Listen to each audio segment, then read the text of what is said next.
और बड़ी खबर जम्मू कश्मीर से सामने आ रही है, जहां जम्मू कश्मीर के किश्तवाड़ में आतंकियों के साथ मुठभेड़ जारी है। किश्तवाड़ मुठभेड़ में एक जवान शहीद हो गए, तो वहीं किश्तवाड़ में सूबेदार राकेश कुमार शहीद हुए हैं। 3 से 4 आतंकियों के छिपे होने की खबर है और पूरे इलाके में आपको बता दें सर्च ऑपरेशन जो है चलाया जा रहा है। जम्मू कश्मीर के किश्तवाड़ जिले के केशवान जंगल में सेना और पुलिस के ज्वाइंट ऑपरेशन के दौरान आतंकियों ने सुरक्षा बलों पर हमला कर दिया। इस मुठभेड़ में सेना के 3 जवान घायल हो गए, वहीं 2 पैरा स्पेशल फोर्स के राकेश कुमार शहीद हो गए। बाकी के जवानों का इलाज उधमपुर के अस्पताल में चल रहा है। आतंकियों के खिलाफ गुरुवार शाम से लगातार तलाशी अभियान चलाया जा रहा है। इस मुठभेड़ के दौरान दोनों पक्षों के बीच भारी गोलीबारी जारी है और लगातार आपको बता दें कि सुरक्षा बलों की तरफ से सर्च ऑपरेशन जो है वो चलाया जा रहा है। तमाम मेहमान इस वक्त हमारे साथ जुड़ रहे हैं, जिनसे हम चर्चा इस बात को लेकर करेंगे कि आखिर जम्मू कश्मीर में बीते 1-1.5 महीने में जिस तरीके से घटनाएं फिर से बढ़ी हैं, इसको लेकर सुरक्षा बलों का ऑपरेशन जो आगे बढ़ रहा है वो किस पर्सपेक्टिव से मेहमान जो हमारे साथ जुड़ रहे हैं वो देखते हैं। और मेरे साथ ब्रिगेडियर रिटायर्ड राजन जामवाल सर जुड़ गए हैं। स्वागत है सर आपका। और मेरे साथ डिफेंस एक्सपर्ट कर्नल रिटायर्ड सुशील पठानिया जी भी जुड़ गए हैं। स्वागत है सर आपका भी। और शुरुआत राजन सर मैं आपसे ही करता हूं। जिस तरीके से जम्मू कश्मीर में विधानसभा चुनाव होते हैं और उसके बाद से आतंकी गतिविधियां बढ़ती हैं, क्या फैक्टर्स आप आइडेंटिफाई कर पाते हैं? और एक जो सिमिलैरिटी नजर आती है आतंकियों की तरफ से, जो तमाम अटैक्स हैं जिनमें सिविलियंस वो जो कश्मीर के नहीं है उनको निशाना बनाया जाता है और आर्मी पर्सनल्स को निशाना बनाया जाता है। देखिए, ये स्ट्रेटजी कोई नई नहीं है। जम्मू कश्मीर के बाहर के लोग जो बाहर से आए हैं उन लोगों को ये काफी समय से निशाना बना रहे थे। हाँ, अभी हाल में जो स्पर्ट आया है, आई मीन जनरल इलेक्शन खत्म होने के एकदम बाद से लेकर शुरू में जम्मू में और अभी खासकर कश्मीर वैली में जो पिछले 15 दिन से या जब से उमर अब्दुल्ला चीफ मिनिस्टर बने हैं, एकदम कश्मीर वैली में स्पर्ट आया है टेररिस्ट एक्टिविटीज में। नो, इसका एक कारण है। देखिए, फरवरी में मैं पहले भी आपके चैनल पे बताया है, एक मास इन्फिल्ट्रेशन हुई थी। 60, 70, 80 कितने भी आदमी मतलब पंजाब और रास्तों से जम्मू कश्मीर में इन्फिल्ट्रेट हुए थे। तब इनका इरादा शायद जनरल इलेक्शन में कुछ डिस्टर्बेंस पैदा करने में का था। बाद में आईएसआई का इरादा बदली हो गया, क्योंकि उनको लगा कि जनरल इलेक्शन में अगर हमने कुछ डिस्टर्बेंस पैदा करी तो भाई ये पूरा राशन पानी लेके चढ़ाएंगे हमारे हमारे ऊपर, इनको बहाना मिल जाएगा और बालाकोट छोड़ो अभी और रावलकोट से भी आगे कहीं पे हमला करेंगे और जिनकी 400 पार हो जाएगी। तो उनको सख्त हुक्म दिए गए कि भाई जब तक इलेक्शन नहीं खत्म होते आप कुछ मत करो। तो ये लोग 4 महीने तक बैठे रहे, इन्होंने अपने हाइड आउट्स बनाई, इन्होंने अपनी रैकीज करी और ये एक किस्म के तैयार थे। और जैसे ही जनरल इलेक्शन खत्म हुए उसके बाद इन्होंने कार्रवाई शुरू कर दी। इनफैक्ट आपको याद होगा कि जिस दिन प्रधानमंत्री अपने मोदी जी शपथ ग्रहण कर ही रहे थे, उसी वक्त रियासी में सबसे पहला अटैक हुआ था। उसके बाद लगातार बढ़ते गए। अभी जैसे ही उमर अब्दुल्ला चीफ मिनिस्टर बने, पाकिस्तान ने एक स्टेटमेंट दी कि भाई नेशनल कांग्रेस और पाकिस्तान 370 के मुकदमे में एक ही पेज पे हैं।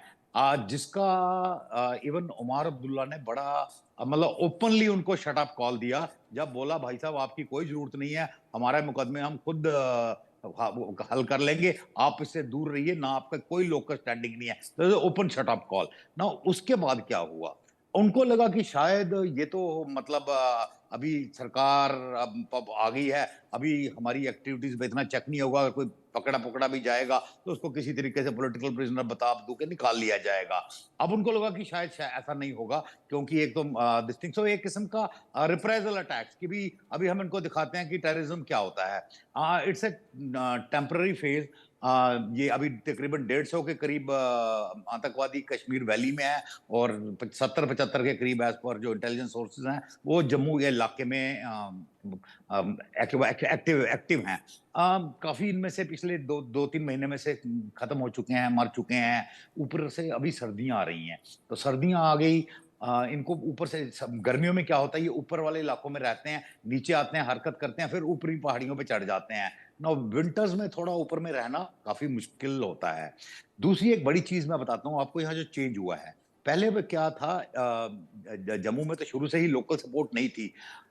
कश्मीर में भी लोकल सपोर्ट काफी वेन हुई है, मतलब काफी खत्म हो गई है। जी। अभी कश्मीर में एक हालत आ गया है कि जहां 2-3 टेररिस्ट किसी को जाते नजर आते हैं, उसको टेररिस्ट नजर नहीं आते हैं, उसको 4-5 लाख की एफडी नजर आती है, और वो एक्चुअली जाके मतलब आम आदमी के दिमाग में आता है इस एफडी को कैश कहाँ करूं, कि आर्मी के पास ये। तो इससे एक माइंडसेट चेंज आया है, तो अभी टेररिस्ट काफी मरना शुरू हो गए थे।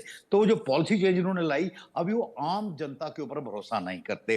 कुछ सिलेक्टेड लोग हैं जिन्होंने उन्होंने खूब पैसा दिया, जिन्होंने इनके लिए हाइडआउट्स बनाए जंगलों में भी करेक्ट। और घरों में भी, कुछ सिलेक्टेड लोग इन्होंने हाइडआउट्स बनाए। अभी वो सिर्फ इन हाइडआउट्स के ऊपर से ऑपरेट कर रहे हैं।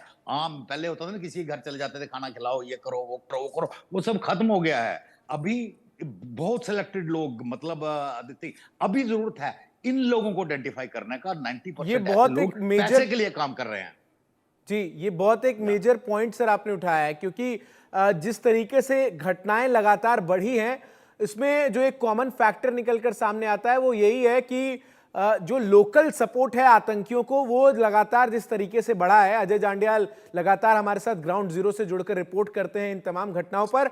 और जो बात अजय जांडियाल, राजन जामवाल सर कह रहे हैं, ये एक बहुत अहम फैक्टर बीते जितने भी हमले हुए हैं उनमें नजर आया कि जो आतंकी है वो घुसपैठ तो कर लेते हैं, लेकिन उसके बाद हमारे ही देश में, जम्मू कश्मीर में ही, जो उनके अलग अलग पॉइंट्स बने हैं जहां से उन्हें लोकल सपोर्ट मिलता है, वो अटैक्स को मोबिलाइज करने में, सुरक्षा बलों पर, आम लोगों में जो गैर कश्मीरी हैं उसमें ज्यादा मदद करता है।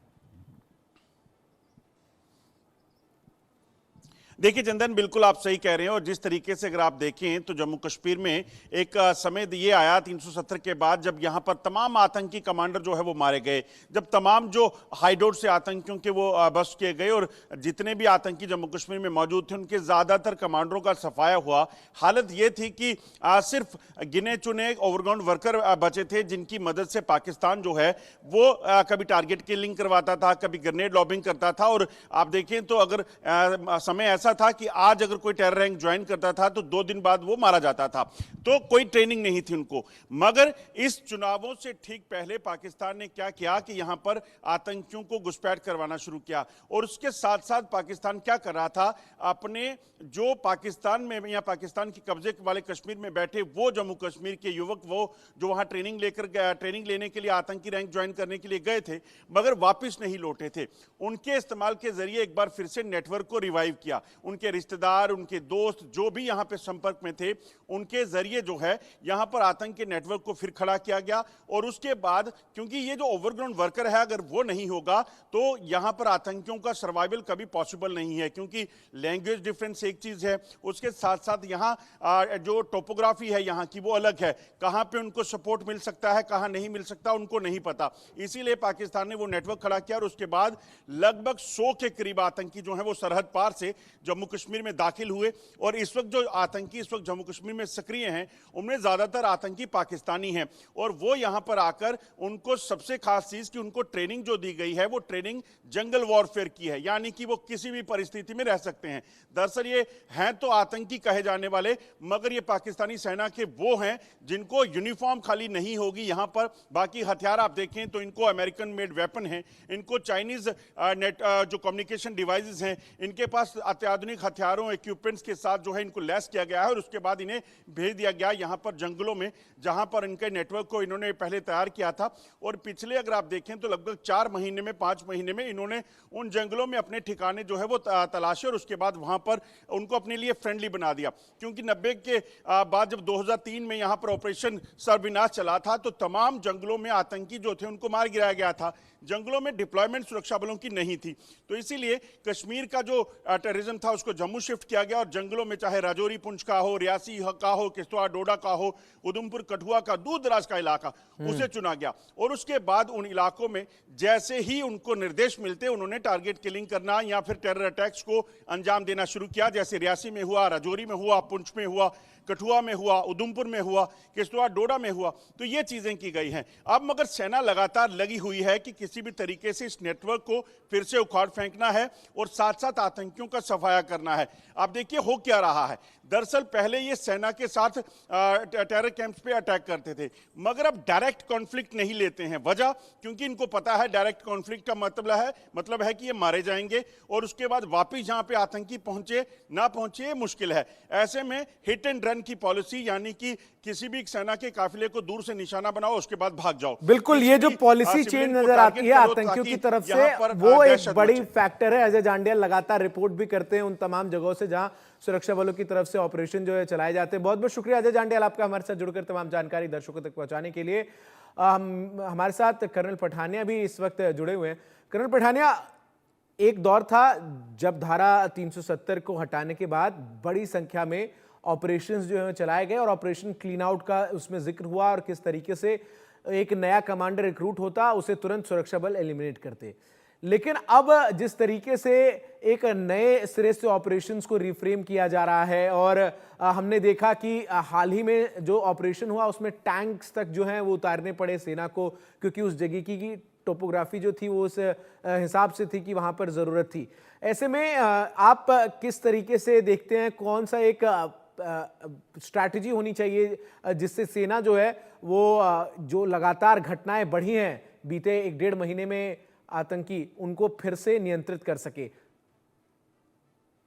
देखिए चंदन जी, ये इसमें 3 फेजेस हमें देखनी पड़ेगी। सबसे पहले जो एपी सेंटर था मिलिटेंसी का, वो कश्मीर के अंदर था, कश्मीर रीजन में।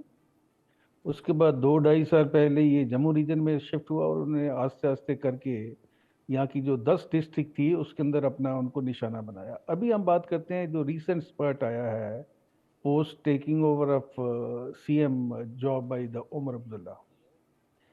सवाल ये नहीं है कि मिलिटेंट जो है वो बॉर्डर पार करते हैं, एलओसी करते हैं या इंटरनेशनल बॉर्डर पार करके अंदर है। सवाल ये है कि हम इन घटनाओं को रोकने में सक्षम क्यों नहीं हो पा रहे हैं। ऑपरेशन टोपैक जो कंसीव किया गया था पाकिस्तान की ISI जनरल जिया लोग के द्वारा, उसका पर्पस था कि to make India bleed in 1000 cuts for 1000 years. तो अगर हम ये मान के चलें कि पाकिस्तान जो मिलिटेंसी बंद कर देगा, वो गलत सोच होगी। दूसरी बात, अगर आप देखें इन्फिल्ट्रेशन कहां से हो रहा है, आईबी और एलओसी से। आईबी के अंदर अगर हम बात करते हैं, वहां पे फेंसिंग लगी हुई है, कोबरा वायर है, पेट्रोलिंग होती है। मान लिया कि कुछ इन्फिल्ट्रेशन हो सकता है जहां पर आपके नाले और दरिया हैं, उनको प्लग किया जाए। अभी एलओसी पे आ जाइए।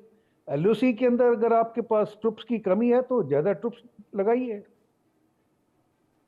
अगर हम एलओसी और आईबी को पूरी तरह प्लग कर पाते हैं तो हमें पीछे वाले देखने की जरूरत ही नहीं पड़ेगी। अभी मान लीजिए कि कुछ 5-10% इन्फिल्ट्रेशन हो भी जाता है। अभी सवाल ये है कि ये लोग अगर सरवाइव करेंगे, इनको सेफ हेवन चाहिए। सेफ हेवन कौन प्रोवाइड करेगा? यहाँ के लोकल लोग जो गाइड हैं, वो उनको टारगेट भी दिखाएंगे, उनको वो रेकी भी कराएंगे, उसके बाद उनकी मदद भी करेंगे। हम उन लोगों को जो स्लीपर सेल है, सिंपैथाइजर्स हैं या ओवरग्राउंड वर्कर है, उनको क्यों नहीं आइडेंटिफाई कर रहे हैं? और ये आज का मामला नहीं है। इसमें अगर आप देखेंगे तकरीबन 35 साल से ये चल रहा है लगातार जी। एक घटना होती है, हम टीवी पे डिबेट करते हैं और उसके बाद फिर दूसरी घटना का वेट करते हैं। वी मस्ट लर्न कि हमारी जो अप्रोच है वो रिएक्टिव है। We are a soft nation, we have to shed this image. और हमारी जो इंटेलिजेंस एजेंसीज हैं, उनका क्या काम है? इतनी इंटेलिजेंस यहाँ पे काम कर रही हैं। फौज की भी है, पुलिस की भी है, यूनियन की भी है। क्या वो इंटेलिजेंस एजेंसी इस कदर नाकाबिल हो चुकी कि उनको पता नहीं चलता? दूसरी बात, अब देखिए इनकी स्ट्रेटेजी, मैं इसको बोलूंगा हाइब्रिड स्ट्रेटेजी। वो अपने टारगेट लगातार बदल रहे हैं। गगनगीर में उन्होंने लेबर कैंप पे हमला किया, उसके बाद उन्होंने पीछे आपने देखा होगा किश्तवाड़ के अंदर ही जो विलेज डिफेंस गार्ड थे उनको किडनैप कर दिया। अभी सवाल यह है कि विलेज डिफेंस गार्ड को क्या हमने वेपन दिए हैं? मैं किसी से बात कर रहा था, इनको कोई पे ही नहीं मिल रही है। इनके पास कौन से वेपन है वो किसी को पता नहीं है। और अगर विलेज डिफेंस गार्ड को ही किडनैप करके उनका मर्डर कर देते हैं तो किसकी कमी है ये? तो हमें अपनी जो कमियां हैं उनको दूर करना पड़ेगा। इंटेलिजेंस सोर्सेस को अगर बढ़ाने की जरूरत है उसको बढ़ाना पड़ेगा। एडिशनल ट्रुप्स की जो जरूरत है उसको मंगवाना पड़ेगा। क्योंकि एक पाकिस्तान जैसा रोग नेशन जो ब्रिंक ऑफ डिजास्टर पे है, अगर वो इतने बड़े माइटी नेशन के सामने ये काम करके जा रहा है, तो इससे हमारी इमेज भी इफेक्ट हो रही है। इंटरनेशनल फोरम में हमारी इमेज जो है वो इफेक्ट हो रही है कि ये पाकिस्तान को नहीं रोक पा रहे हैं। सबसे बड़ा सवाल है कि हम अपने घर के अंदर अपने लोगों की, अपने सोल्जर्स की, सो सर, आप कह रहे हैं कि सोल्जर ये जो इंटेलिजेंस है उसको और एक्टिव होने की जरूरत है ताकि इस तरीके के टारगेटेड अटैक्स को रोका जा सके। मैं राजन जामवाल सर से एक चीज और जानना चाहूंगा। सर, अब सवाल यह है कि वो एक दौर जब हम ऑपरेशन ऑल आउट की जिक्र करते थे वो बहुत सक्सेसफुल रहा। अब क्लीन आउट जब शुरू किया गया है सेना की तरफ से, तो इसमें आप दोनों से जब मैं बात करता हूं तो जो एक बड़ा फैक्टर निकलकर सामने आता है वो ये है कि जो लोकल सपोर्ट बार बार इन आतंकियों को मिल रहा है, वो एक बड़ी वजह बनकर सामने आ रही है कि आतंकी इस तरीके से हमलों को अंजाम दे पा रहे हैं। तो क्या ऑपरेशन क्लीन आउट से पहले का एक स्टेप ये होना चाहिए था, या चल भी रहा है कई जगहों पर, मैं ये नहीं कह रहा हूं नहीं चल रहा है, कि ये जो तमाम वो लोग हैं जो कि लोकल तौर पर सपोर्ट करते हैं इन आतंकियों को, उनको आइडेंटिफाई किया जाए, उन टारगेट्स को डिस्ट्रॉय किया जाए और उस नेक्सस को ब्रेक डाउन किया जाए, और उसके बाद अपने आप ये जो घटनाएं हैं उसमें कमी हम देख पाएंगे? देखिए, हम बार बार इंटेलिजेंस फेलियर ये टर्म्स वगैरह ना काफी लूजली यूज करते हैं। ट्रू सर, हाँ, ट्रू। हमारे यहाँ, हाँ, बड़ी मतलब यूज इट वेरी लूजली कि इंटेलिजेंस ठीक नहीं है, वो ठीक नहीं है, वो ठीक नहीं है। प्रॉब्लम कोई भी बता सकता है, पूरी दुनिया को पता है प्रॉब्लम है। End of the day it is worth discussing solutions. मैं ये यकीन रखता हूँ कि हमेशा सोल्यूशन डिस्कस करने चाहिए। कुछ इंपॉर्टेंट बातें कर्नल पठानिया ने बोली, मैं उसको थोड़ा एम्पलीफाई करूंगा। ही टॉक्ड अबाउट इंटेलिजेंस की भी इंटेलिजेंस बिल्कुल कमी है। क्यों कमी है? हमारे यहाँ ग्राउंड रियलिटी क्या है कि देयर इज ए सिनर्जी की कमी है इंटेलिजेंस एजेंसीज में। इंटर एजेंसी राइवलरी है। अगर आर्मी का कोई सोर्स है उसको आमतौर पे पुलिस उठा लेती है। हम जैसे लोग जिन्होंने जिंदगी भर यही काम किया है, मतलब extensively operated all over J&K। अब मतलब मैं गांव गिना सकता हूँ, गुरेज से लेकर आपको अखनूर तक के एक एक जो बॉर्डर पे हैं। बट अगर आर्मी का सोर्स है, पुलिस उठा लेती है उसको। क्यों? अरे ये आर्मी का चमचा है जी, हमको नहीं बताता, आर्मी को बताता है। ग्राउंड रियलिटी है। आईबी रॉ आपस में नहीं बनती, ओवरलैपिंग रूल्स है। तो सोल्यूशन क्या है? आप जैसे जिस प्रकार आपका डिफेंस में थिएटराइजेशन कर रहे हो, उससे भी ज्यादा जरूरत है इस वक्त इंटेलिजेंस थिएटराइजेशन की।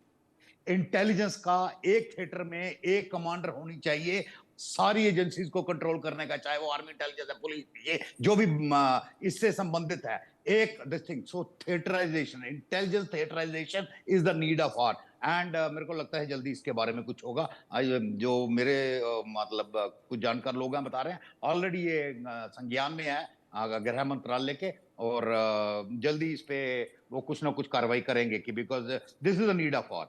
अब दूसरा, हम बोलते हैं कि भी IBLC को उसमें जैसे ना सैलो टेप लगा दो, पूरे भारत की जनसंख्या को आप बिठा दो, यहां से लेकर गुरेज तक कम पड़ेंगे।